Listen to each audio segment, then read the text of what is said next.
Salam, dərsimiz impuls. Impuls cisimlərin təsir etmə qabiliyyətini xarakterizə edən cəmiyyətdir.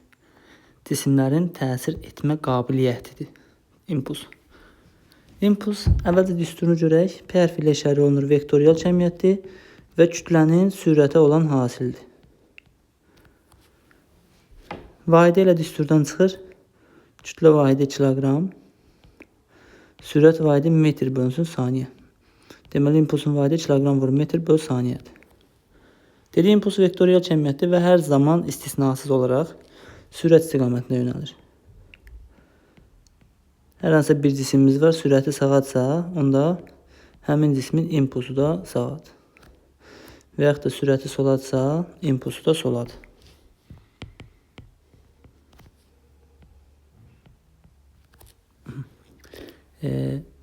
Tərifini bir də deyək, cisimlərin təsir etmə qabiliyyətini xarakterizə edir. Bu nə deməkdir? Yəni, hansı cisim daha çox təsir edə bilirsə, o cismin impulsu daha böyükdür. Bir dənə nümunə deyim, daha yaxşı qavramamız üçün. Fərz edək, 2 dənə avtomobilimiz var, eyni kütləli. Tutaq ki, ikisi də 0,7-dir.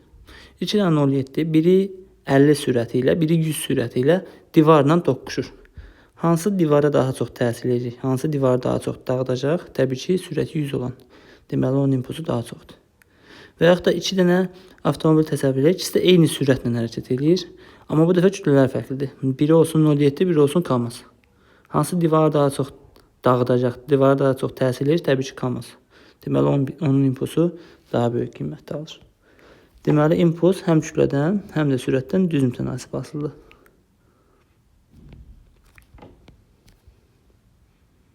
İmpuls kütlədən və sürətdən düz mütənasib asılıdır. Bir dənə də nümunə deyək. Tutalım ki, 2 dənə cisimimiz var. Birinin kütləsi M-dir, sürəti V-dir. Ya V deməyək, 3V deyək. Belə fikirləşək. Birinin sürəti 100-dür, birinin sürəti 300-dür. 2 dənə cisimimiz var. Bunun da sürəti V-dir. Buna 100 kimi baxsaq, buna 300 kimi baxmalıyıq. Və bunun kütləsi 2M-dir. Birinin kütləsi çoxdur, birinin sürəti çoxdur. Hər ikisi gəlib divarla toqquşsa, hansı divara daha çox təsir eləyəcək? Sürəti böyük olanı seçmirik. Nə də kütləsi böyük olanı seçmirik. İmpulsu çox olanı seçirik. Birincinin impulsu 3mv, ikincinin impulsu 2mv. Kütlə sürət hasilinə baxırıq. Deməli, birinci daha çox təsir eləyəcək. Və yaxud da ikincinin sürəti 2V olsaydı, 2V. Düzdür, bunun sürəti az ola bilər birincidən. Amma indi hesablayaq. Birincinin impulsu 3mv, ikincinin impulsu 2 vur 2, 4mv. Bu dəfə ikinci daha çox təsir edəcək. Deməli, impuls cisimlərin təsir etmə qabiliyyəti oldu. Sürətlə impulsun qrafikləri eyni olur, birə-bir. Bizə bir sürət qrafiki versə, tutalım ki, sürətin zamandan asılı qrafikini verir. Belə. Desək ki, impulsun qrafikini qur. İmpulsun qrafikdə eyni formada olur sürətlə. İmpulsun zamandan asılı qrafiki olacaq belə. Hərəkəti adlandırsaq, sürət qrafikində birinci hissə yeyinləşən sürət artır. İkinci hissə bərabər sürətli. İmpulsun qrafikində də eyni ilə adlandırma olar. Yeyinləşən, sonra bərabər sürətli ikincisi də. Amma bir dənə fərqi nə olacaq? Qiymətlərində. Tutaq ki, cismin kütləsi 2 kiloqramdır. Sürətin qrafikdə belədir. İlk 5 saniyə müddətində sürət 0-dan yüksəlib, misal üçün 10-a. Daha sonra sabit qalıb 15 saniyəyə qədər, növbəti 10 saniyə müddətində. İmpulsun qrafikini dəqiqliklə qurmamız istəsə, kütləyə vuracaq. Sürət 0-dan 10-a qalxıb, impulsa deməli 0-dan 10 vuraq 2-dən 20-yə qalxıb. İmpuls 20-yə qədər yüksəlib, ilk 5 saniyə müddətində, növbəti 10 saniyə müddətində də, yəni 5-dən 15-ə qədər sabit qalıb. Qrafiklər birə-bir eynidir, qiymət olaraq kütlə ilə fərqlənir bir-birindən. Kütlə dəfə impuls sürətdən çox olur. Sürət qrafiklərində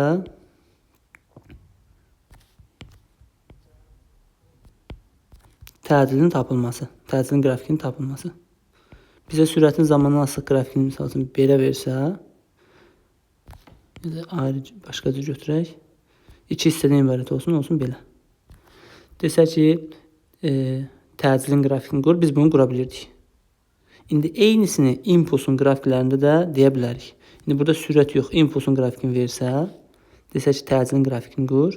Sürətdən təcilə necə keçirdiksə, impulsdan da təcilə eyni qayda ilə keçə bilərik.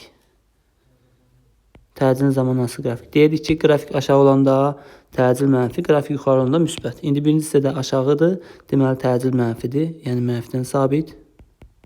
Daha sonra qrafikimiz yuxarı doğru gedir, deməli ikinci hissədə müsbətdən sabit.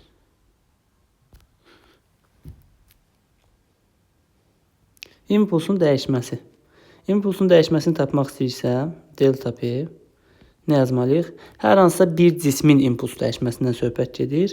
Başqa cisimlərin impuls fərqi yox. Bir cisim üçün impulsun dəyişməsi. Bir cisim deyirsə, o cismin kütləsi təbii ki, dəyişmir. Cisim hərəkət elədiyi müddətdə sürəti dəyişə bilər, amma kütləsi dəyişməz. Onda kütləsi sabit qalır bir cisim üçün. Sürət dəyişir. Deməli, impuls nəyin hesabına dəyişə bilər? Sürət dəyişməsinin hesabına dəyişə bilər. Sürətin dəyişməsi hesabına dəyişə bilər. Bir cisim üçün desək. Onda impulsun dəyişməsi olur. Delta P bərabərdir M delta V. Bunu da belə yaza bilərik. M, indi vektorları silim. Biz ədədi qiymətdən danışaq da. Onu da belə yaza bilərik. M V çıxılsın V0 kimi yazmaq olar. Əgər xüsusi halda başlanğıc sürət 0 olsa, cisim sükut vəziyyətindən başlasa, onda son impulsun dəyişməsi elə son impulsa bərabər olur. V0 0 olanda elə MV qalır, MV də son impulsdur. Elə P-yə bərabər olmuş olur. Və bir də biz burada öyrənməliyik qüvvə impulsunu. İmpulsu öyrəndik, indi keçək qüvvə impulsunu. Qüvvə impulsu F delta T hərfindən işarə olunur. F vurulsun delta T. Bu ikisi birlikdə bir cəmiyyətdir. Biz indiyə kimi öyrəşmişik bir cəmiyyətə, bir hərfə bir cəmiyyət deməyə. Misal üçün təcil A, qüvvə F, zaman T və s. Amma burada bunların ikisi birlikdə bir cəmiyyətdir. İkisi birlikdə qüvvə impulsu adlanır. Onu buradan qeyd edək. Qüvvə impulsu.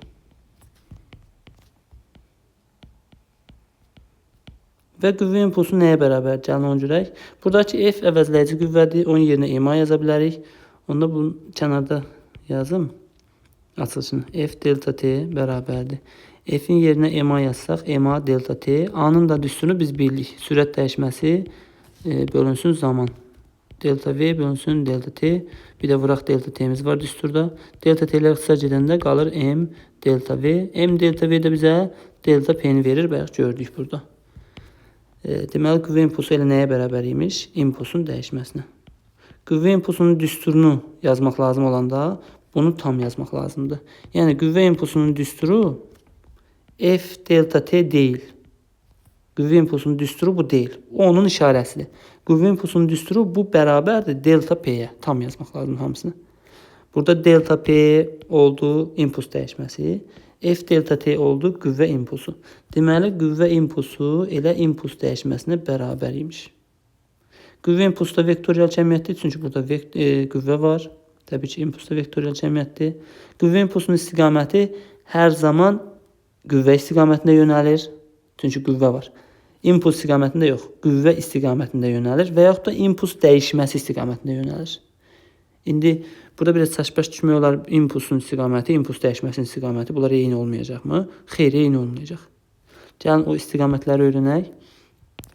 Bir dənə nümunə ilə öyrənək. Tutaq ki, bir cisimimiz var, X oxu istiqamətində hərəkət eləyir və deyirəm ki, yavaşyan hərəkət eləyir. Bərabər yavaşyan. Yavaşyan hərəkətsə, onda bunun təcili olacaq sürətin əksinə. Onda əvəzləyici qüvvə olacaq, təcillə eyni istiqamətdə, qüvvə sola. İmpuls bayaq dedik ki, istisnasız hər zaman sürətinə eyni istiqamətdə olur. İmpuls olur sağa. Sürət dəyişməsi, təcilin düsturu delta V bölünsün T-dir. Təcil nədir? Vahid zamandakı sürət dəyişməsi. Yəni, təcillə sürət dəyişməsi eyni cəmiyyətdir vahid zaman üçün. Yəni, təcil hansı istiqamətdədirsə, sürət dəyişməsi də həmin istiqamətdədir. Deməli, sürət dəyişməsi də soladır. Delta V. Delta V soladısa, deməli delta P də soladı. İmpuls dəyişməsi soladı. Və qüvvə impulsu da qüvvə istiqamətində olur. F delta T də soladı. Bax, bu 5 cəmiyyət eyni istiqamətdə olur. Bu 2 cəmiyyət də eyni istiqamətdə olur. Sürətlə impuls eyni istiqamətdədir. Qüvvə, təcil, qüvvə impulsu, sürət dəyişməsi, impuls dəyişməsi, bunların hamısı eyni istiqamətdə yönəlir. Baxın, burada P var, burada delta P var. Qarışdırmayaq. Burada V var, burada delta V var.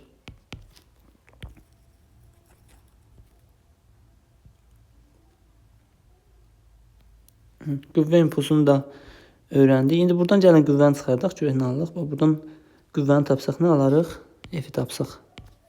F bərabərdir. Alıq delta P bölünsün delta T.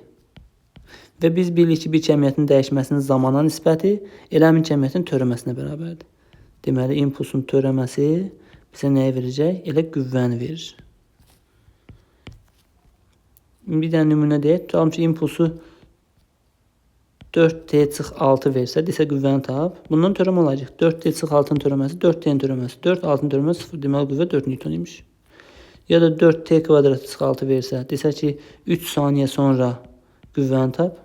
Törəməsini alırıq. Qüvvə bərabər 4T²-ın törəməsi 8T, 6-nın da törəməsi 0, onu yazmıram.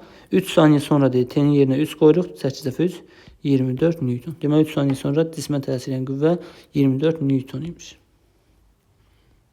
Burada hasil görürük. Hasil görürüksə, fiqurun sahəsi yadımıza düşməlidir. Deməli, F-in T-dən asılı qrafiklərində grafikin altında qalan fiqurun sahəsi, bu fiqurun sahəsi bizə verir. Bu hasil nəyə bərabərdirsə onu. FT-ni və yaxud da o hasil nəyə bərabərdir? Delta P-yə. Deməli, fiqurun sahəsi elə delta P-yə bərabərdir. İmpulsa yox, impulsun dəyişməsinə. Burada diqqətli olaq. Törəmənin olduğu yerdə biz deyirdik diklik olur. Bu nə deməkdir? Yəni, grafikin dik olduğu hissələrdə, impuls qrafiklərində bizə bir neçə qrafik versə, deyək, bu birinci hissəsi, bu ikinci hissəsi, bu da olsun üçüncü hissəsi. Birinci, ikinci, üçüncü. Desə, qüvvələri müqayisə edin. F1 böyük olur, F2 böyük olur, F3. Grafikin dik olduğu hissədə qüvvə böyükdür. Və yaxud da təcil müqayisə edin desə, təcil A1 böyük olur, A2 o da böyük olur, A3. Yadımızdadırsa, bunu sürət qrafiklərində eləyirdik. Sürət qrafiklərində grafikin dik olduğu hissədə təcil böyük olurdu. İndi yenisini impuls qrafiki düşünün deyə bilərik. İmpulsla sürət bunlar bir dostlardır. Qüvvə ilə təcil də bir dostlardır. Qüvvə impulsunun vahidi elə düsturdan görsənir. Bax, düsturdan deyəndə daha doğrusu hərflərindən, yazılışından. Bax, buradan görsənir. Qüvvə impulsunun vahidi Newton vurulsun saniyədir. Və yaxud da qüvvə impulsu impuls dəyişməsinə bərabərdir. Yəni elə impulsun vahidinə eyni olacaq. Birinci buradan çıxan vahidi yazaq. Qüvvə vurulsun zaman Newton vurulsun saniyə. Newtonu açsaq, gəlin bunu kənarda açaq. Newton vur saniyə bərabərdir. Newton açışı kilogram vur metr böl saniyə kvadratı. Vur bir dənə saniyə. Saniyə getdi biri. Qaldı kilogram vur metr böl saniyə. Elə impulsla eyni vahiddə. Elə də olmalıydı. Çünki impuls dəyişməsinə bərabər olan cəmiyyətdir. Xüsusi halda cisim sükunət vəziyyətindən başlasa hərəkətə. Bunu biraz aşağı çəkək. Əgər başlanğıc sürət 0 olsa, V0 0 olsa, onda demişdik, başlanğıc sürət 0 olanda son impuls nəyə bərabərdir? İmpuls dəyişməsi nəyə bərabərdir? Son impulsa. Onda elə burada F delta T bərabər olacaq. Delta P yox, artıq P yazacaq. Çünki başlanğıc impuls 0 olur. Belə yazma olur.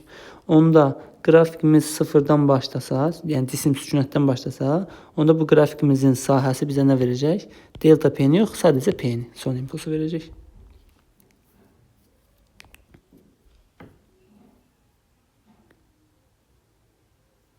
İndi öyrənək çevrə üzrə hərəkətdə impuls dəyişməsini, bir də qüvvə impulsunu.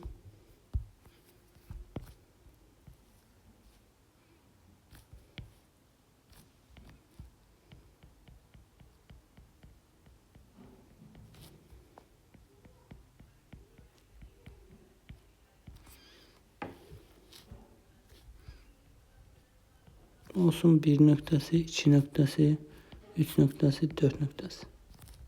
Bir nöqtəsində impulsun istiqamətini tapmaq istəsək, fırlanmamızla götürək sadə qərb istiqamətində. Sürətin istiqamətini tapmaq üçün toxundan çəkirdik, eynisini impuls üçün eləyəcəyik. Bir nöqtəsində sürət sağadır, deməli impuls da sağadır. İmpulsla sürət hər zaman eyni istiqamətdə yönəlir. Təcil mərkəzə doğru idi. Təcil mərkəzədirsə, qüvvə də mərkəzədir, təbii ki, onu da öyrənmişdik. İndi qüvvə impulsu dedik, qüvvə ilə eyni istiqamətdə yönəlir. Deməli, qüvvə impuls da mərkəzədir. F delta T də mərkəzə doğru yönəlir. Sonra bayaq dedik 5 dənə kəmiyyət eyni istiqamətdə yönəlir. Təcil qüvvə impulsu, sürət dəyişməsi və impuls dəyişməsi. Delta V də mərkəzə doğrudur. Delta P də mərkəzə doğrudur. Deməli, bax bu 5 kəmiyyət çevrədə mərkəzə doğru olur. Sürətlə impuls da toxunan istiqamətində olur. Çevrə öz hərəkətdə impulsun düsturlarını yazmaq istəsək, impulsun düsturu oldu MV və çevrədə biz sürət düsturlarını görmüşdük. Bütün düsturları gətirib nəzərə ala bilərik. Onda olacaq M, V-nin yerinə omega R yaza bilərik. Bunu böyük yerinə yazaq. Bucaq sürətində düsturlarını bilirik. M, bucaq sürətinin yerinə 2pi böl T yaza bilərik. 2 böl T vur R olur düsturumuz. Sonra 2pi N yaza bilərik bucaq sürətinin yerinə. M vurulsun 2pi N vuraq R olur. Tezliyi də açsaq, M vurulsun 2pi, tezliyin də yerinə N böl T yazsaq, M böl T vur R olur düsturumuz. Bunlar hamısı çevrədə impulsun düsturları olur. Qüvvə impulsunda istiqaməti lazım idi bizə çevrədə, istiqamətini də gördük. Sonra çevrə öz hərəkətdə hissələrdə, çevrənin hissələrində 4-də 1-də, 4-də 3-də, 2-də 1-də və s. sürət dəyişmələrini biz öyrənmişdik. İmpuls dəyişmələri də elə sürət dəyişmələrindən birəbir eyni olur. 4-də 1 periodda sürət dəyişməsi yadımızdadırsa delta V kök 2V idi. Bir yazaq V kök 2. İmpuls dəyişməsi də olacaq P kök 2 və yaxud da MV kök 2. P-nin yerinə MV yaza bilirik. Bu 4-də 1 periodda. 2-də 1 periodda T bölünsün 2-də sürət dəyişməsi 2V idi. İndi impuls dəyişməsi də olacaq 2P və yaxud da 2P və yaxud da 2MV. 4-də 3-ü yadımıza salaq. 4-də 3 periodda sürət dəyişməsi nəyə bərabərdir? 4-də 3 ilə 4-də 1-lə eyni olurdu. Yəni V kök altında 2 olurdu. İndi impuls dəyişməsi də olacaq P kök altında 2 və yaxud da MV kök altında 2. Elə 4-də 1-lə eyni olur. Tam periodlarda NT yazıram. 1 periodda 0, 2 periodda 0 və s. Bütün tam periodlarda sürət dəyişməsi 0 idi. Onda impuls dəyişməsi də 0 olur. Altda 1 periodda T bölünsün altda sürət dəyişməsi delta V elə V-yə bərabər idi. Impuls dəyişməsi də delta P elə P-yə bərabər olur. Bunların bir-birinin hamısını çıxartmıram. Əvvəldən çıxarışını görürsünüz. Çevrədən və yaxud da MV də yaza bilərik. Bu da oldu çevrədə impuls dəyişmələri. Çevrə suallarında impulsun ədədi qiyməti soruşulanda bu düsturlardan istifadə etmək lazımdır. İmpulsun dəyişməsi soruşulanda artıq bu düsturlardan istifadə eləməyəsiniz. Dəyişməsi deyəndə bax buradakı ifadələrdən istifadə etmək lazımdır. MV və yaxud da 2MV, kök 2MV, 0 və s.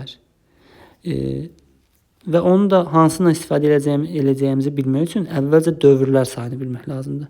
Suallarda yəni çevrədə impuls dəyişməsini soruşanda birinci tapmaq lazım ki, görən cisim çevrənin hansı hissəsini gedir. 4-də 1-ni mi gedir, yoxsa 4-də 3-ünü mü gedir, yoxsa 2-də 1-ni mi gedir? Yəni əvvəlcə eni tapmaq lazım. Dövrlər sayını tapıb, dövrlər sayını tapandan sonra cavab çıxır 2-də 1, 4-də 1, 4-də 3 və s. Ona uyğun da impuls dəyişməsini bu ifadələrin içərisindən seçmək lazımdır. Bu oldu çevrədə impuls. İndi keçək şaquli yuxarı və aşağı hərəkətlərdə impulsa. Birinci sərbəst düşməyə baxaq.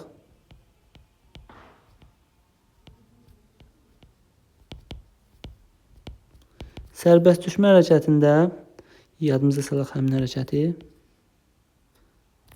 Cismin başlanğıc sürəti 0 olurdu və yeyinləşən hərəkət eləyirdi. Yeyinləşən hərəkətdə sürət artır, deməli impuls da artacaq getdikcə. Və yerə dəyən anda bunun sürəti maksimal qiymətini alırdı. Deməli yerə dəyən anda impuls da maksimal qiymətini alacaq. P max. Sürəti aşağı düşdükcə artır. Sürəti artdığına görə impuls da artır. Tam yerə dəymə anında ən böyük sürətlə yerə dəyər. Ona görə yerə dəymə anında impuls da maksimal qiymətini alır. Və sürətin düsturu J vurulsun T düsturundan hesablanırdı. Onda impulsun da düsturu olacaq MV'dir. V'nin yerinə JT yazsaq olur MJT. Bu istənilən bir an üçün, arada bir an üçün impulsun düsturu.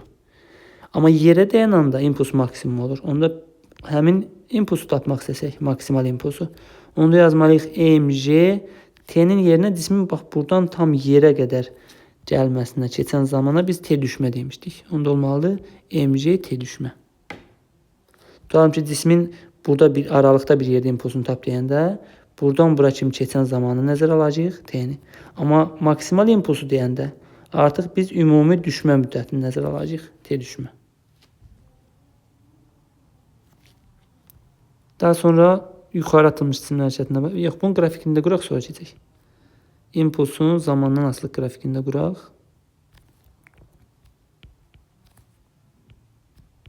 Yeyinləşən hərəkətdir və başlanğıc sürətdə 0-dan olduğuna görə impulsun da başlanğıcı 0-dan olur.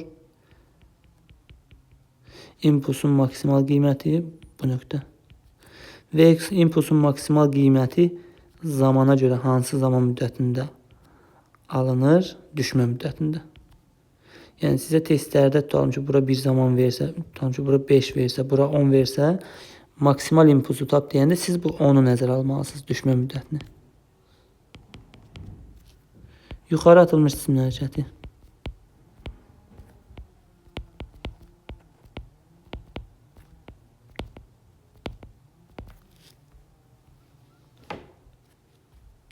Bunu da yadımıza salaq, yuxarı atılmış cisim hərəkətini.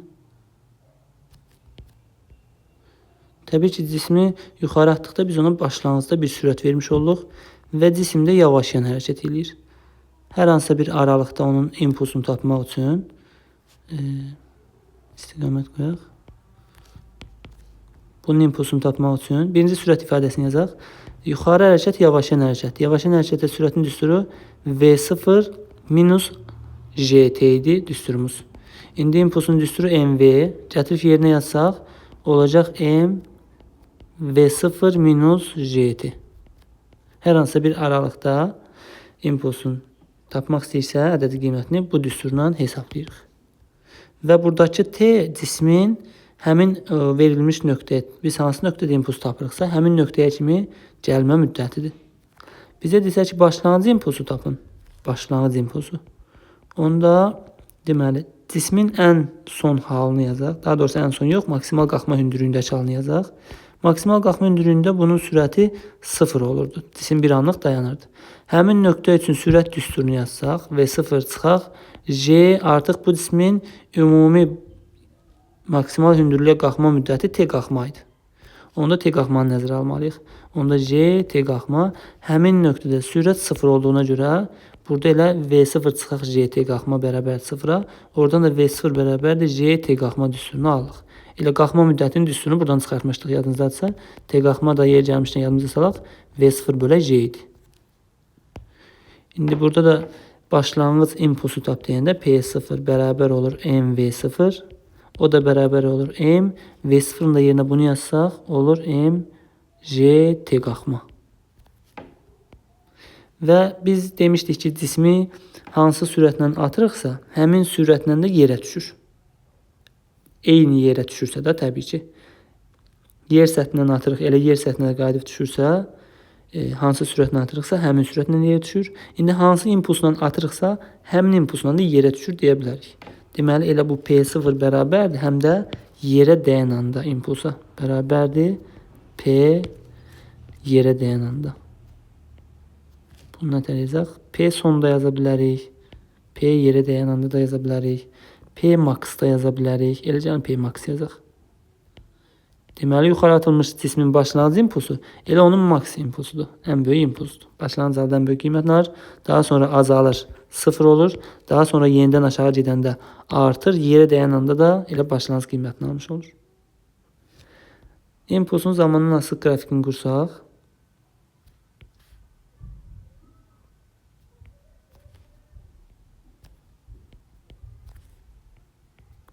Əvvəlcə yuxarı gedəndə yavaşlayan hərəkət eləyir. Yenidən aşağı düşəndə yeniləşən hərəkət eləyir. Və başlanğıc impuls da son impulsa bərabər olur. Ona görə qrafikin başlanğıc da sonu eyni olmalıdır. Bu nöqtə bizə verdi P0-ı. İmpulsun 0 olduğu nöqtə, bu nöqtə bizə verir qalxma müddətini. Çünki qalxma müddətini keçdikdən sonra sürət 0 oldu. Burada T qalxma. Qrafikin ən sonu üçün zaman da bizə verir uçuş müddətini. Və yadınızdadırsa T uçuş 2T qalxma idi. T qalxma T uçuşun yarısı idi. Onda burada düsturda bax bu T qalxmanın yerinə T uçuş bölə 2 də yaza bilərik. Onda düsturumuz mg T uçuş bölə 2 olur. Aşağı atılmış cismin impulsunu da yazaq. Aşağı atılmış.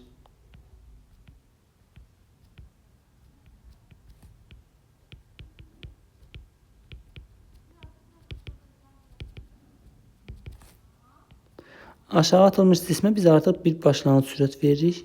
Başlanğıc sürəti var. Və təbii ki, yenə yeniləşən hərəkət eləyir. İmpulsu da yeniləşən hərəkətdə sürətin düsturu V bərabərdir. V0 plus GT. Gətirib yerinə yazsaq MV. O da bərabərdir M. V-nin yerinə V0 plus GT yazırıq. V0 plus GT. Bu da olur aşağı atılmış hərəkətdə cismin impulsu. Üfüqi istiqamətdə yeniləşən və yavaşlayan hərəkətlər üçün də impuls düsturunu yaza bilərik.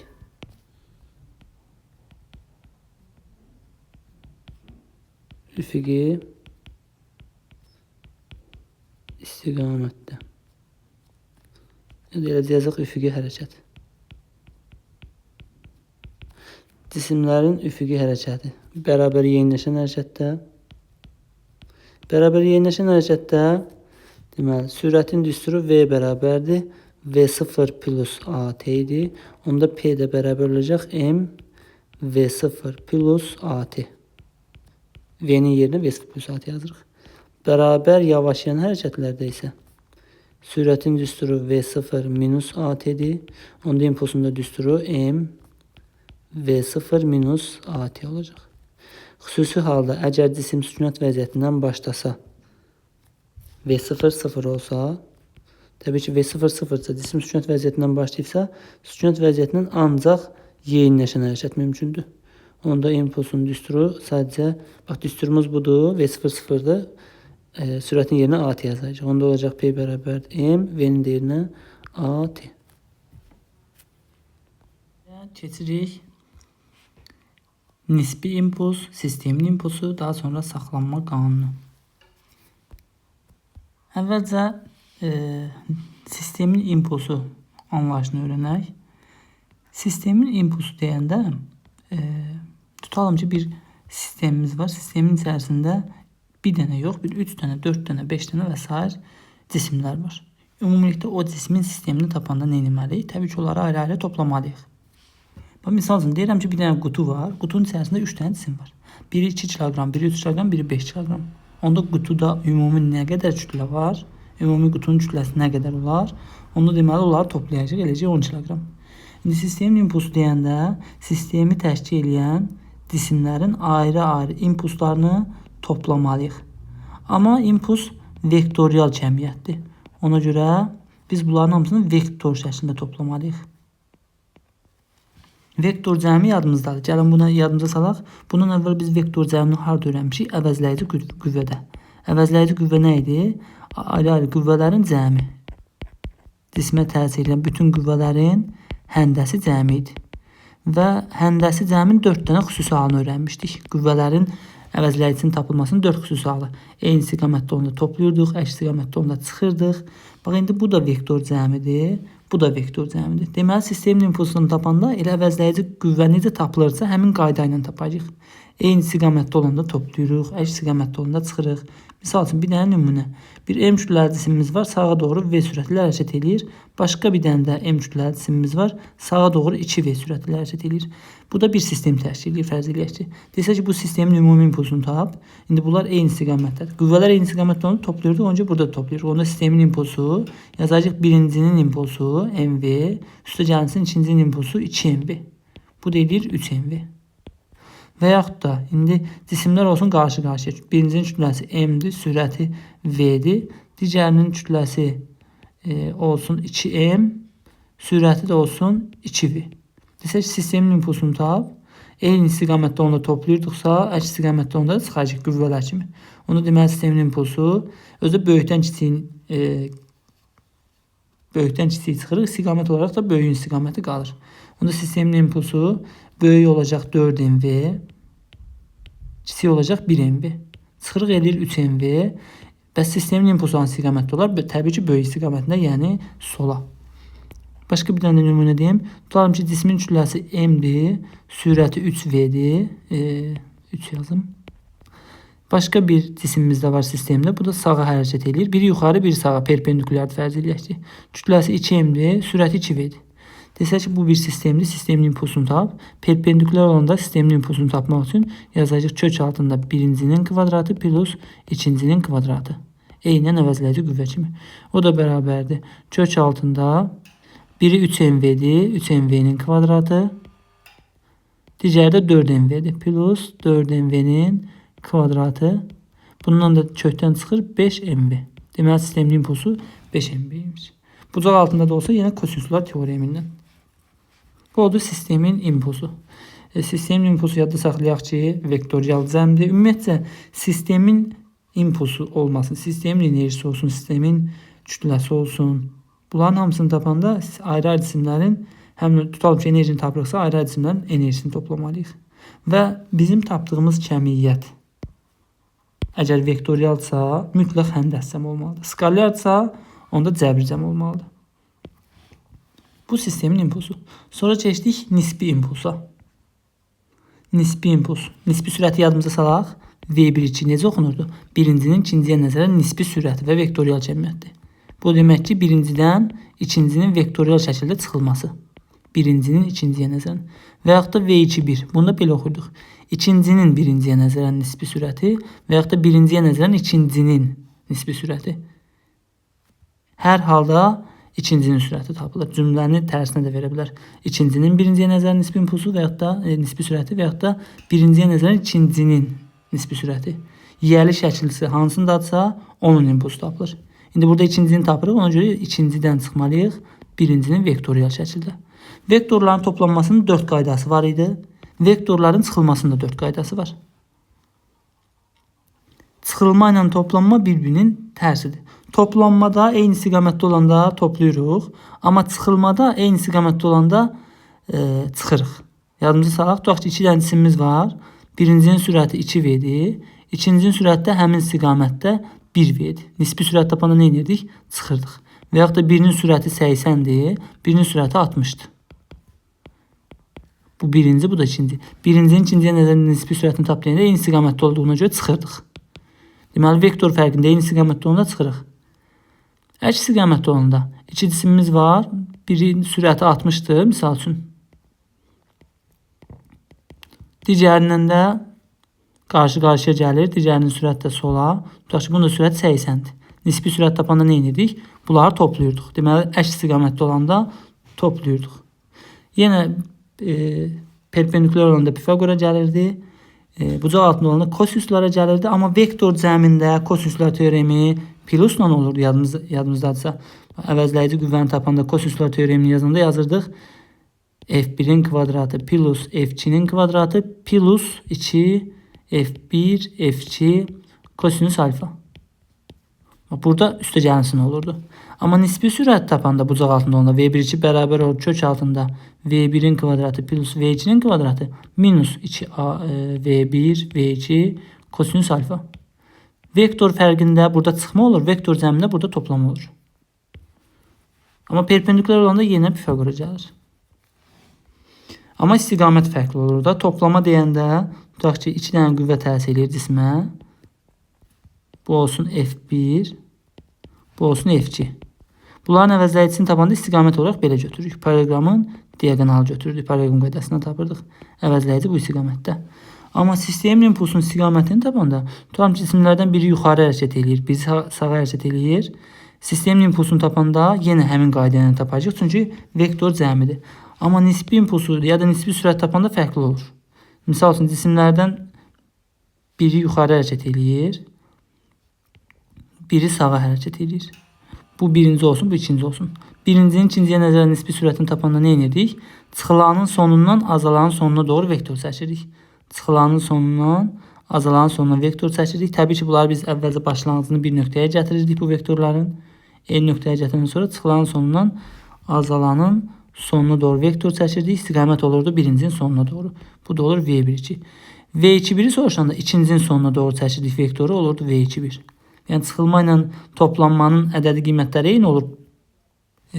Bucağa, daha doğrusu perpendikulyar olanda. Amma istiqamətləri fərqli olur bir dənə. İndi nisbi impulsda nisbi sürət kimidir?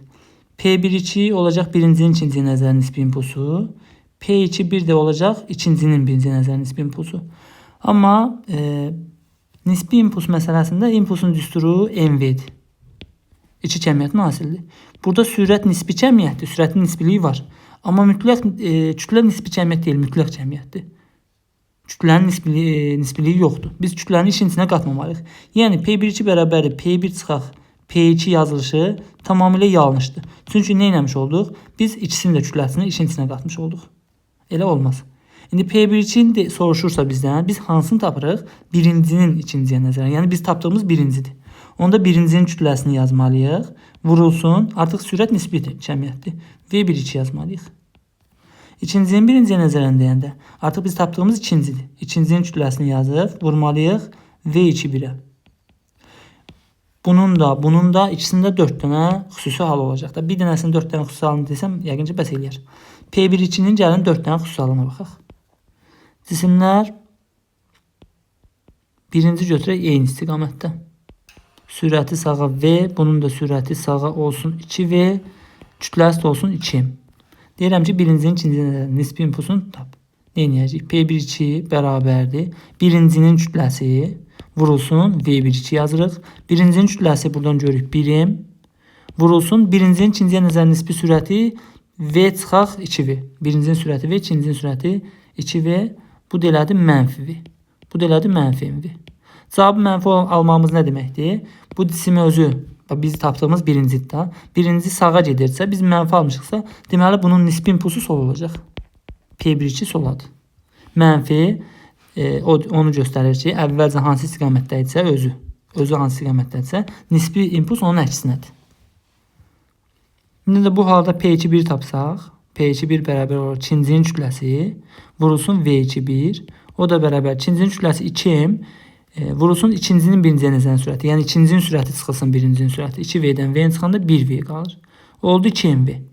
Və burada müsbət aldıq. Deməli, bu ikincinin impulsu hansı istiqamətdədirsə, müsbət almamız o demək ki, nisbi impuls da o istiqamətdədir. Deməli, P2-1 sağadır, qiymətdə 2MV-dir. Qarşı-qarşıya olsa, birinin kütləsi M olsun, sürəti V, digərinin sürəti yenə qiymətləri eyni verəcəm. 2M, sürəti 2V. Amma bu dəfə qarşı-qarşıyadır. İndi birincinin ikinciyə nəzərən nisbi impulsunu tapsaq, bərabər olur birincinin kütləsi vurulsun V1-2, birincinin kütləsi 1M, vurulsun birincinin ikinciyə nəzərən sürəti. İndi burada sürətlər qarşı-qarşıyadır. Qarşı-qarşıya olanda toplayırıq. Artıq birincinin ikinciyə nəzərən və ya da ikincinin birinciyə nəzərən desək, heç bir fərqi olmayacaq. Sürətlərdə təbii ki. Amma impulsda fərq olacaq. İndi qarşı-qarşıya V2V topladıq, elədi 3V. Cavabı müsbət aldıq. Bu demək ki, nisbi impuls biz hansını tapırıq? Birincinin impulsunu tapırıq. Əvvəlcə birincidir. Deməli, birinci istiqamətində nisbi impuls. Yəni, birincinin ikincinin nəzərən nisbi impulsu bu istiqamətdə P1-2 belədir. Qiymətdə 3MV-dir. İkincinin birinciyə nəzərən tapsaq, ikincinin birinciyə nəzərən. Yazmalıyıq ikincinin kütləsi V2-1. O da bərabərdir. İkincinin kütləsi 2M vurulsun. Yenə V2-1 olsun, V1-2 olsun, qarşı-qarşıya onda toplanır. Toplananların yer dəyişəndə cəm dəyişmir. Yenə vurulsun 3V. Bu elədir 6MV. və müsbətsə biz hansını tapırıq? İkincini tapırıq. İkinci hansı istiqamətdə idi? Sola idi. Cavabımız da müsbətsə, deməli ondan eyni istiqamətdə. Yəni bu da sola P2,1. Qiymət də 6 MV. Perpendikulyar olsa əgər kütləsi M, sürəti olsun 3V, digərinin kütləsi olsun 2M, sürəti olsun 2V. Özüm 3-4 verirəm ki, Pifagordan kök altından tam çıxsın. Deməli, 2V olsa, ədədi qiymət elə Pifagordan tapırıq. İstiqamətdə çıxılanın sonundan azalan sonuna doğru. Tutalım ki, P1-2-ni tapsaq, P1-2 bərabər olmalıdır birincinin kütləsi vurulsun V1-2. O da bərabərdir. Birincinin kütləsi 1M vurulsun mötərizədə, daha doğrusu kök altında Pifagor teoremi 3 ilə, bax, bunu biz nədir? 2V deyiləm, bunu 4V verməliydik ki, kökdən rəqəm çıxsın. Kök altında 3V'nin kvadratı plus 4V'nin kvadratı. Bundan da 5V çıxır. M'i də 5V'yə vuranda oldu 5MV. Deməli, birincinin ikincinin ərəzinin nisbi impulsu 5MV'dir. Bəs istiqaməti çıxılanın sonundan azalanın sonuna doğru. Yəni 2-nin sonundan, ikincinin sonundan biz bunu birinci götürdük, bunu ikinci götürdük. İkincinin sonundan birincinin sonuna doğru bu istiqamətdə. P1,2.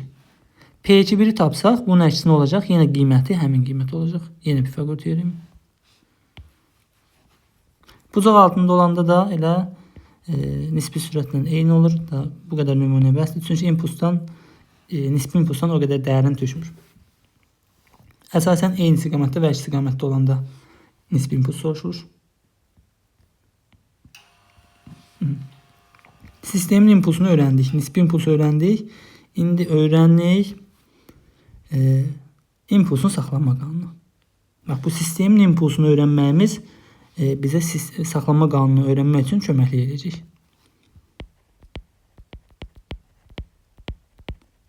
Saxlanma qanunu. Nəyin saxlanma qanunu? İmpulsun.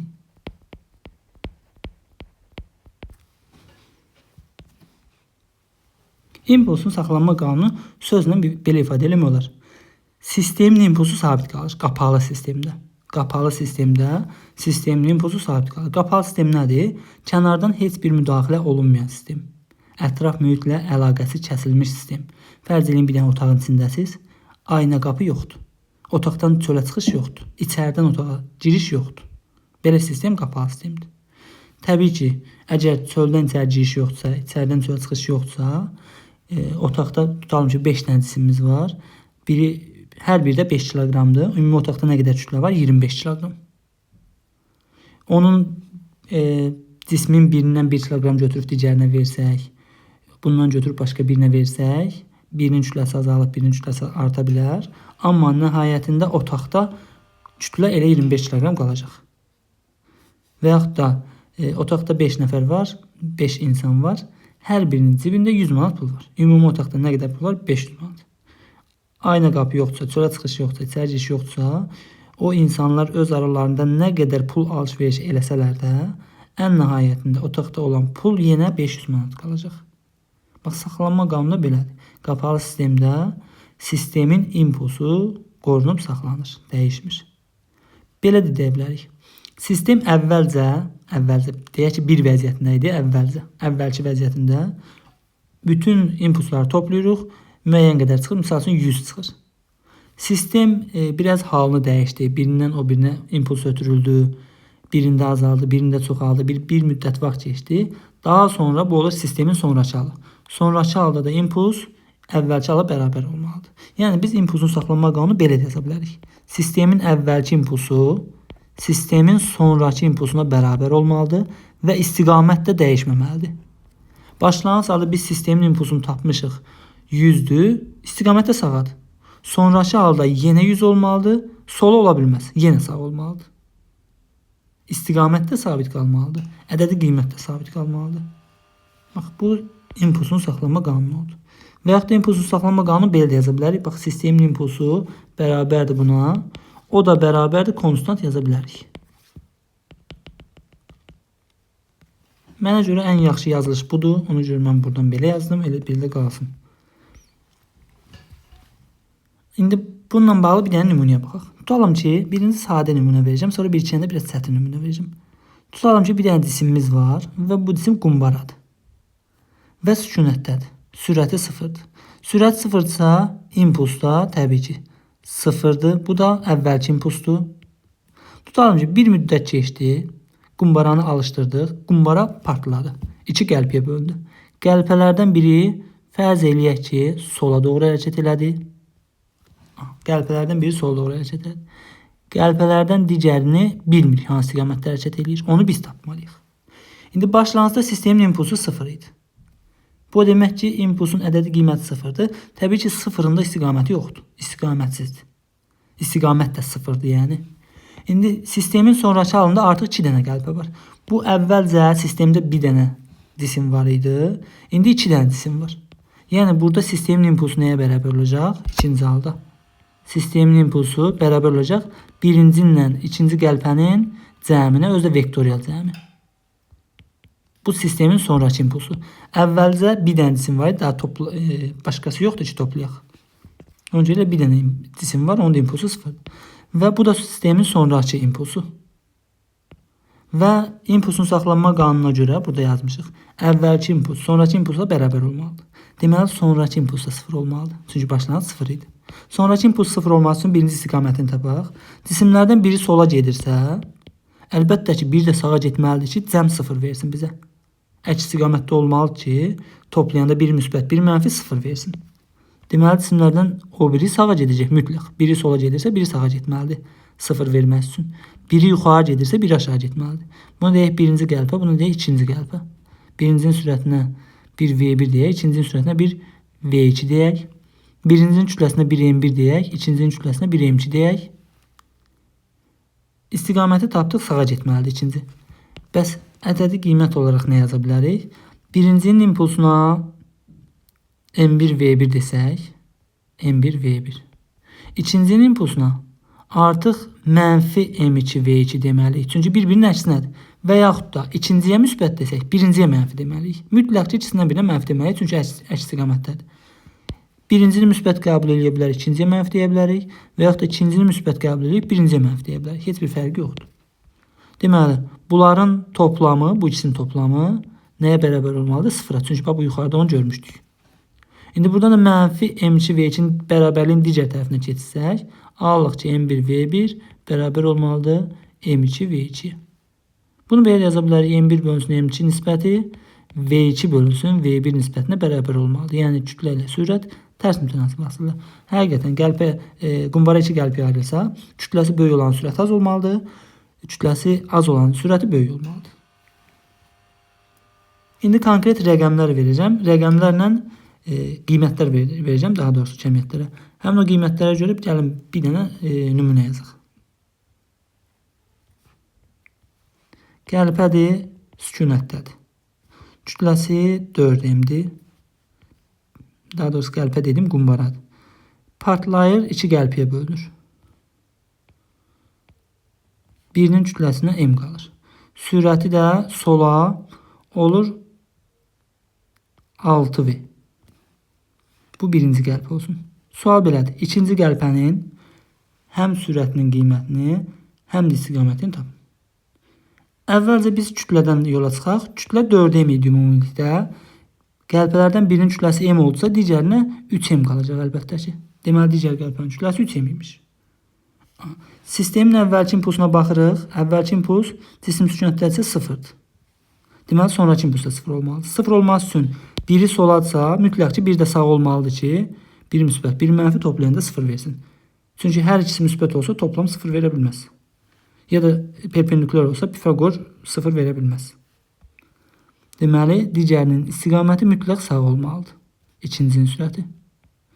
Və ədədi qiymətdə, bax, başlanğıcda impuls 0-dır deyə, sonra da 0 verməlidir. İndi tapıram ki, birincinin impulsu kütləsi m, sürəti 6v. 6mv-dir. 6mv soladır. Deməli, ikincinin impulsu sağa olmalıdır və qiymət də 6mv olmalıdır ki, müsbət 6mv, mənfi 6mv bir-birini sıfırlasın, toplayanda 0 olsun. Deməli, bu ikincinin impulsunu tapıram ki, 6mv, kütləsi də 3m-dirsə, ikincinin sürətini tapanda, bura 1 yazmışıq, bunun üzərində ikinci. İkincinin sürətini tapanda nə etməliyik? İkincinin impulsunu bölməliyik ikincinin kütləsinə. İkincinin impulsunu buradan götürdük. 6mv böldük ikincinin kütləsi də 3m idi. Elədi 2v. Deməli ikincinin sürəti 2v olmalıdır ki 3m 2v. Vuranda 6mv sağa olsun. Bu da 6mv sola bir-birini sıfırlasın. Bir dənə də biraz çətin nümunə verirəm.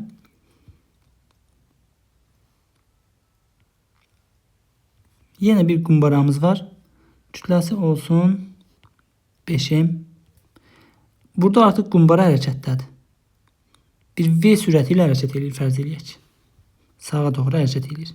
X oxu istiqamətində, X oxu boyunca hərəkət edir. Onda sistemin əvvəlki impulsu nəyə bərabərdir? 5mv-yə kütləsi 5m sürəti v. Və hansı istiqamətdə? X oxu istiqamətində, X oxu boyunca. Və bu da sistemin əvvəlki impulsunun X oxu üzrə olan impulsudur. Y oxu üzrə yoxdur. Cisim yuxarı aşağı getmir. Deməli, impuls Y oxu üzrə sıfırdır. Həm X oxu üzrə baxmalıyıq, həm Y oxu üzrə. İndi tutalım ki, bu qumbara bir neçə qəlpiyə bölündü. Bu olsun qəlpələrdən biri M kütləli. Bu olsun qəlpələrdən biri 2M kütləli. Bu da olsun qəlpələrdən biri, buna da təbii ki 2M qalır. Qəlpələrdən biri yuxarı 2V sürətlə hərəkət eləyir. Buna deyək birinci qəlpə.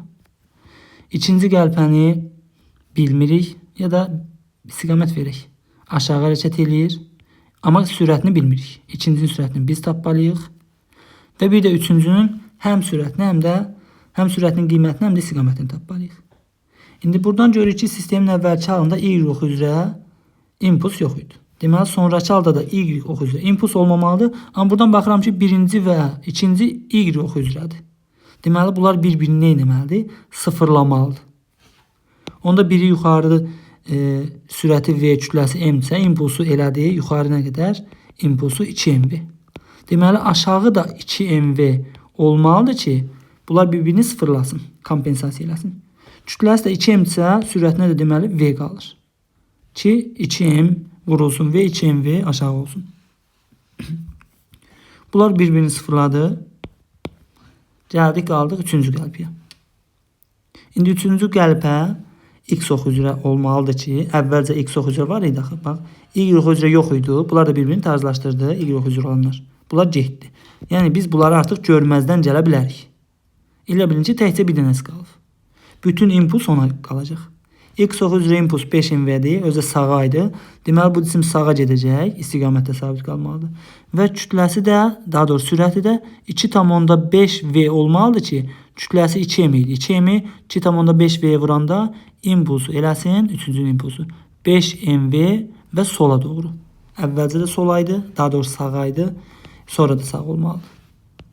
Qiymət də 5mv. 3 dənə nümunə məncə kifayətli impulsun saxlanma qanunu qavramaq üçün. Nümunələri götürürəm, burada ümumi qaydanı saxlayıram.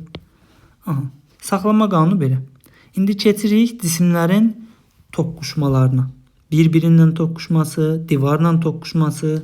Birinci öyrənək divarla toqquşmanı. Cisimlərin divarla ya da yox, birinci öyrənək cisimlərin bir-birindən toqquşması. Çünki saxlanma qanunundan istifadə edəcəyik. Elə saxlanma qanunun arxasından onu öyrənək. Deməli, cisimlərin bir-birindən toqquşması iki cür ola bilər.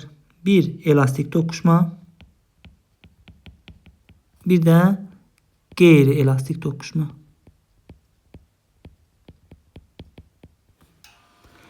Elastik toqquşmada cisimlər bir-birindən toqquşur və hərəsi bir tərəfə gedir. Bilyard daşlarının toqquşması kimi və yaxud da iki dənə topun fəzada toqquşması kimi. Bir-birinə dəyirlər, hərəsi bir tərəfə dağılır. Bu, orta məktəb fizikasından çıxarıldığına görə bunu izah eləməyəcəm. Dərs oxuyanda da, test işləyəndə də qavanca çıxmayacaq. Dərs oxuyanda qavanca çıxacaq, amma oxumaq lazım deyil. Elastik toqquşma orta məktəb proqramından çıxarılıb, yəni qəbul imtahanlarına düşmür. Amma qeyri-elastik toqquşma düşür. Bu var. Gəlin, indi bunu öyrənək. Qeyri-elastik toqquşma nədir? Cisimlər bir-birindən toqquşur, toqquşandan sonra birləşirlər, bir yerdə hərəkət edirlər. Misal üçün, yağış yağanda havada iki dənə yağış damcısı bir-birindən toqquşa bilər. Toqquşanda da onlar bir-birinə qarışır, bir yerdə gedirlər. İndi deyək ki, 2 dənə cisimimiz var. Birinin kütləsinə M1 deyək, digərinin kütləsinə M2 deyək. Tutaq ki, ikisi də sağa doğru hərəkət edir. Bunun sürəti olsun V1, bunun sürəti olsun V2. Deyək ki, birinci cisim gəldi özünü ikinci cisimə çatdırdı, arxadan ondan toqquşdu və birləşdilər. Birləşəndən sonra artıq bir dənə böyük bir cisim alınacaq. Kütləsi də təbii ki, M1 ilə M2-nin cəmi qədər olacaq. Toqquşmadan sonra bunlar ikisi birlikdə yenə sağa doğru hərəkət edəcəklər, amma bilmirik hansı sürətlə hərəkət edəcək. Buna bir V eşitlik deyək. İndi bu sistemin əvvəlki halı. Gəlin onda görək əvvəlki impuls nəyə bərabərdir? Sistemin impulsunu tapmaq lazımdır. Eyni istiqamətdə olanda sistemin impulsunu tapanda toplayırdıq. Demək olacaq birincinin impulsu plus ikincinin impulsu. Birincinin impulsu M1V1, ikincinin impulsu M2V2. Bu sistemin əvvəlki impulsu. İndi sonraki impuls tapaq. Sonraki impuls bir dənə cisimdir artıq. Bir dənə cismin kütləsi MV'dir, amma bunun kütləsi M deyil. M1 plus M2'dir. M1 plus M2 vurulsun, sürətlə V işləyir. Bu sistemin əvvəlki impulsu, bu da son impulsu. Və saxlanma qanununa görə əvvəl sona bərabər olmalıdır. Yəni bu ikisini bərabərləşdirmək lazımdır. M1V1 üstə gəlsin M2V2 bərabər olmalıdır. M1 plus M2 vurulsun V işləyir. Buradan da toqquşmadan sonraki sürəti tapmaq istəyirik, V işləyir tapmaq istəyirik. Buradan da V işləyir bərabər olur. M1V1 üstə gəlsin M2V2 bölünsün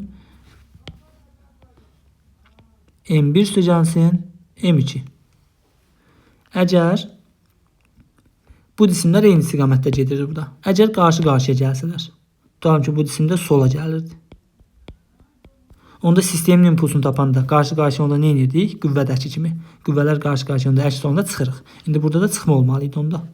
Əgər qarşı-qarşıya olsa, burada ifadəmiz çıxma olacaq.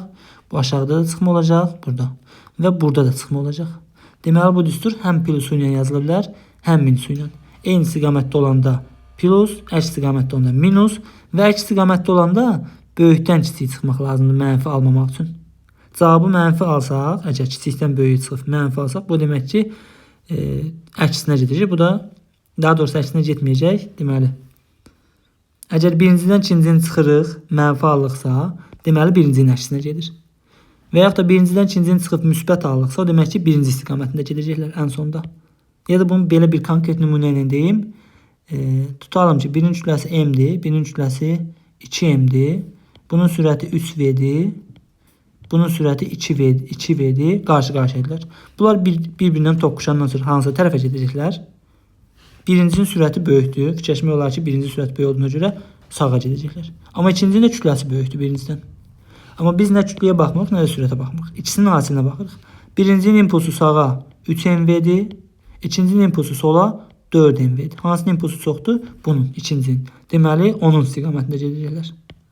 Sola doğru gedəcəklər. Yəni, biz böyükdən kiçiyi çıxıb, böyüyün istiqamətini götürürük, saxlayırıq. İfadəmiz oldu bu, ən son nəticə. Elə bunu silməyəcəm, burada qalsın. Çıxarılışı da yadda saxlasaq yaxşı olar. Əgər bu halda cisimlərdən biri sükunətdə olarsa, indi misal üçün bu cisim, ikinci cisim burada sükunətdədir. V2 bərabərdir 0 deyək. Onda düsturda gətirib bax bu V2-nin yerinə 0 qoysaq, bax bu M2 V2 olan hissəsi gedəcək 0-a. Geri qalan nə olacaq? V eşitlik bərabərdir. Olur M1 V1 bölünsün M1 plus M2. Hansı halda? İkincinin sürəti 0 olduğu halda. Əgər birincinin sürəti 0 olsa, onda bu birincilər 0-a gedəcək. Qalır V eşitlik bərabərdir.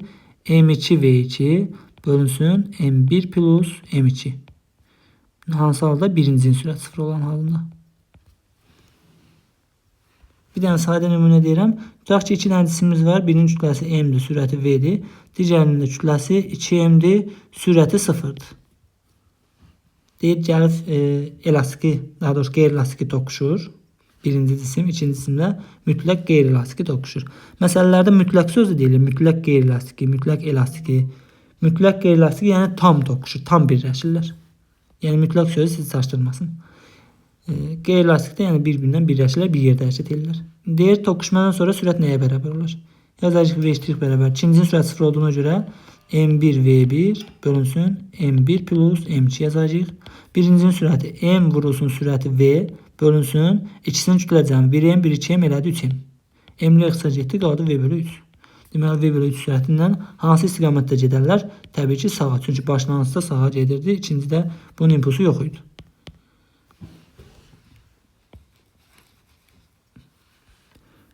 Bu cisimlərin bir-birindən toqquşması idi. İndi keçirik cisimlərin divarla toqquşması. Tutaq ki bir şaquli divarımız var.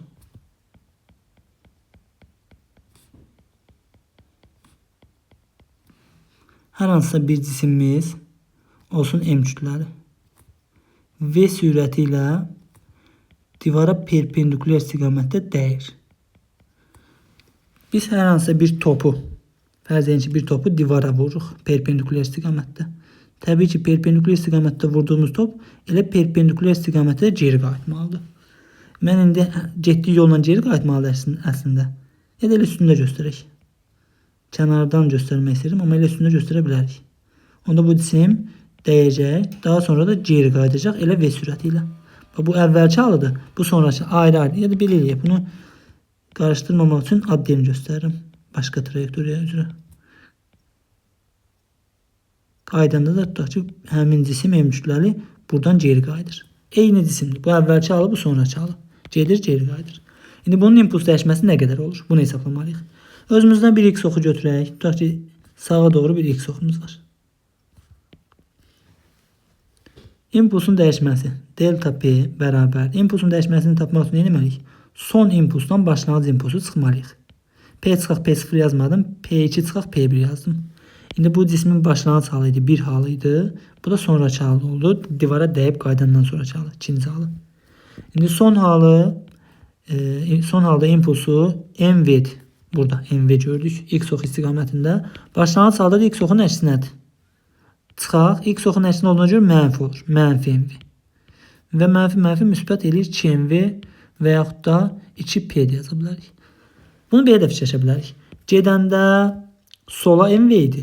Qaydanda sağa MV oldu. Belə də fikirləşin. Əgər marketə getsən, tutalım ki, marketə gedəndə əgər cibimdə 1 manat var idi. Getdim marketə, qaydanda o 1 manatın da yoxdur. 1 manatda boşluq alıb gəlsən. Mənfi nə olub? Sənin pulunun dəyişməsi nə qədər? Təbii ki 2 manat. Gedəndə müsbət 1 idi, qaydanda mənfi 1 idi. 2 manat fərq var. Deməli dəyişmə oldu 2P. Bunu belə də fikirləşmək olar. Cisim divara dəyəndə bir dəfə impuls ötürür. Geri qaydanda da təkan verir, bir dəfə ötürür. 2 dəfə impuls ötürür. Dəyəndə MV qədər, qaydanda da təkan verir MV qədər. Məsəl üçün biz hər hansısa hündürlükdən yerə atlandıq, yerə hoppandıq. Məsəl üçün 1 metr hündürlükdən hoppandıq yerə. Gəlib yerə dəyib, yerdə qaldıqsa bir dəfə təsir edirik. Yerə dəyəndən sonra təzədən təkan verib geri yuxarı hoppandıqsa bir dəfə də ayağımızla itəlirik axı ikinci dəfə. Bir dəfə dəyəndə zərbə endiririk, bir dəfə də geri qaydanda təkan veririk. 2 dəfə zərbə endirmiş olduq. İndi bu cisim divara 2 dəfə zərbə endirmiş olur. Bu olur cismin divarla elastiki toqquşması.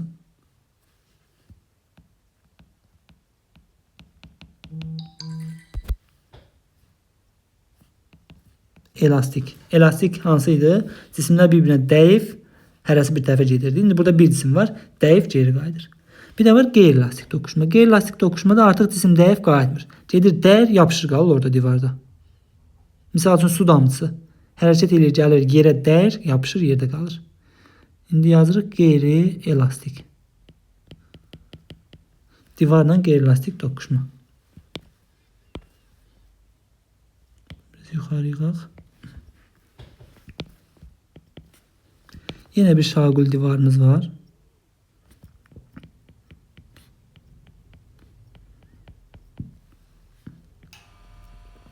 Bir M kütləli cisim götürək. V sürəti ilə yenə divara perpendikulyar şəkildə hərəkət edir. Bu dəfə qeyri-elastik toqquşmadır. Cisim gəlir divara dəyir və divarda yapışıb qalır. Yəni dayanırsa sürət nə olur? 0. İndi gəlin impuls dəyişməsinə baxaq. Delta P bərabərdir son impuls çıxılsın başlanğıc impuls. O da bərabərdir. Son impulsu nə qədərdir bunun? Sonu, bax bu haldır ikinci hal. Bu ikinci halıdır. Bu da birinci halıdır. İndi son halı sıfırdır. Deməli yazacağıq 0 çıxaq. Başlanğıc halda x oxunu götürək sağa. Başlanğıc halda onda sola atsa mənfi mv olacaq. 0 çıxaq mənfi mv. Mənfi müsbət oldu mv və yaxud da eləcə p yaza bilərik. Deməli cismin impuls dəyişməsi oldu elə mv. Belə də fikirləşə bilərik. Marketə gedirik, cibimizdə 1 manat var. Getdiyim marketə oldu 0. Dəyişmə nə qədərdir? Elə 1 manat. Mənfimiz yoxdur da. Ya da belə fikirləşin, cisim gəlib divara dəyəndə zərbə endirir, amma geri qayıtmır ki, təkan versin. Elə bircə dəfə zərbə endirdi, impulsu dəyişməsi oldu elə p qədər, mv qədər. Bəs indi burada bir sual gəlir bizə. Birinci halda bu cismin impuls dəyişməsi 2p idi. Bu 2p dəyişdi bunun impulsu. O dəyişən impuls hara getdi? Təbii ki, ötürüldü divara.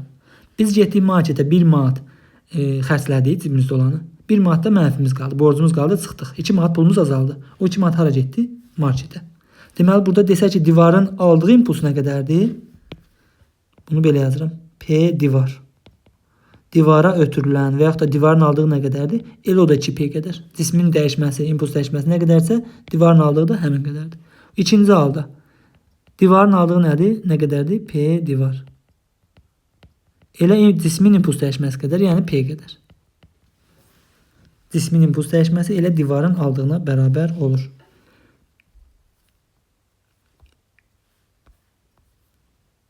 Belə, impulsun dəyişməsindən də bu qədər. Nisbi impulsu öyrəndik, sistemin impulsunu öyrəndik. Saxlanma qanunu öyrəndik. Elastik, qeyri-elastik toqquşmaları öyrəndik. Burada dərsimiz yekunlaşır. Dinlədiyiniz üçün sağ olun.